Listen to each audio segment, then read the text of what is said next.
Sosok pemain U13 ambruk tersambar petir saat tanding. Selamat.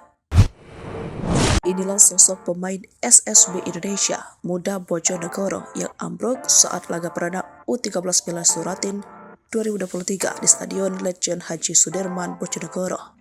Tegar Dwi Prasetyo, salah satu pemain U13, tersambar petir saat bertanding di lapangan. Celakanya, Tegar Dwi Prasetyo sempat tak sadarkan diri dan detak jantungnya berhenti. Lantas bagaimana kondisinya sekarang? Seorang pemain SSB Indonesia Muda Bojonegoro ambruk di lapangan setelah tersambar petir.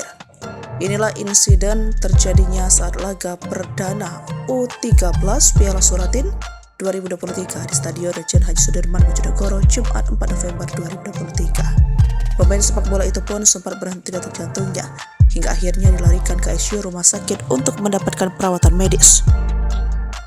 Korban diketahui bernama Tegar Dwi Prasetyo, salah satu pemain U13 dari kesebelasan SSB Indonesia Muda Bojonegoro. Siswa kelas 7 sekolah menengah pertama tersebut terpaksa harus dilarikan ke rumah sakit untuk mendapat pertolongan medis. Pelatih U13 Sekolah Sepak Bola Indonesia Muda Bojonegoro, Bayu, mengatakan, peristiwa anak asuhnya tersambar petir itu terjadi pada Jumat siang sekitar pukul 2:30 waktu Indonesia bagian Barat. Saat itu laga perdana U13 Piala Suratin 2023 Kabupaten Bojonegoro antara kesebelasan SSB Indonesia Muda melawan kesebelasan PS Purwosari.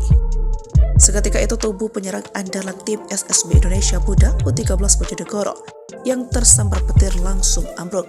Tubuh korban tidak bergerak lagi di tengah lapangan hijau Stadion Legend Sudirman, Bojonegoro. Saat ini kondisi korban masih dilakukan perawatan medis secara intensif di ruang ICU, Intensive Care Unit, Rumah Sakit Ibnu Sina, Bojonegoro.